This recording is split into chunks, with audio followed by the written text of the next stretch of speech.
大家好，歡迎返嚟莊山頻道。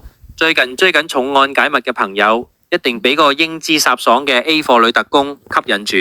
冇錯，佢就係梁靜琪 Toby。講起 Toby，大家可能仲記得佢好姊妹佘詩曼啱啱播完嘅《正義女神》，兩姊妹一前一後霸佔熒幕，真係七魔女嘅天下。今日我哋就嚟睇下呢位曾經被標籤做名監製之類嘅女仔，點樣憑住一股韌勁喺演藝圈打出一片天。標籤下嘅壓力。Toby 係名監製梁家樹嘅女，2004年以組合女生宿舍出道。雖然比起好多人起步快，但星二代呢個名對佢嚟講其實係壓力多過助力。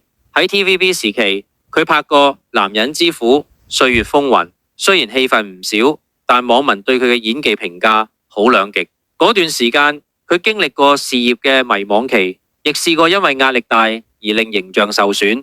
不過真正令觀眾對佢刮目相看嘅，係喺《家族榮耀之繼承者》入面飾演嘅 Nana。由最初被網民嫌棄係煩膠，到身世揭開後嗰場喊足3分鐘嘅崩潰戲，Toby 用層次分明嘅虐心演技，令全港網民由負評變好評，甚至有觀眾公開向佢道歉，大讚佢終於都揾到屬於自己嘅價值。自我救贖與蛻變，但係 Toby 最令人佩服嘅係佢嗰種唔認輸嘅性格。佢熱愛運動，簡直係瘋狂程度。佢將生活重心轉移去健身同泰拳，呢種自律令佢由內到外徹底蛻變。佢唔再係嗰個柔弱嘅女仔，而係變成一個充滿力量感嘅女性。呢份堅持亦為佢之後轉型做打女，儲翻啲本錢。重案解密 A 貨女特工，講翻近期嘅重案解密劇情，聽起來真係匪夷所思。劇情講 Toby 飾演嘅嚴美美竟然攞住自動步槍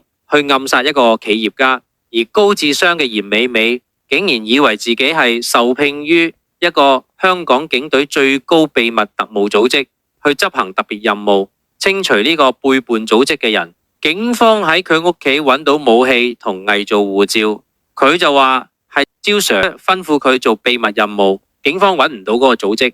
於是重案三組，阿頭艾威飾演嘅大 Sir假扮上級招 Sir，慢慢接近佢，一步步拆解佢係咪真係特工，抑或只係被人利用。全集節奏快，反轉多，最後證實嚴美美只係遇到網上詐騙，不過佢唔係俾人騙錢，而係俾人騙咗做殺人犯。Toby 飾演嗰個 A 貨女特工，連嗰種內心嘅抑鬱掙扎都演得好細膩，可以話係佢近年嘅代表作。由當年嘅偶像少女到今日嘅 A 貨女特工，梁靜琪用行動證明咗出身雖然唔可以選擇，但路係要靠自己打出嚟嘅。大家覺得 Toby 喺重案解密表現點呢？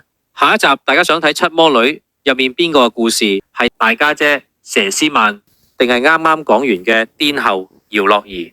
留言話我知，記得 like、share 同訂閱，我哋下集見。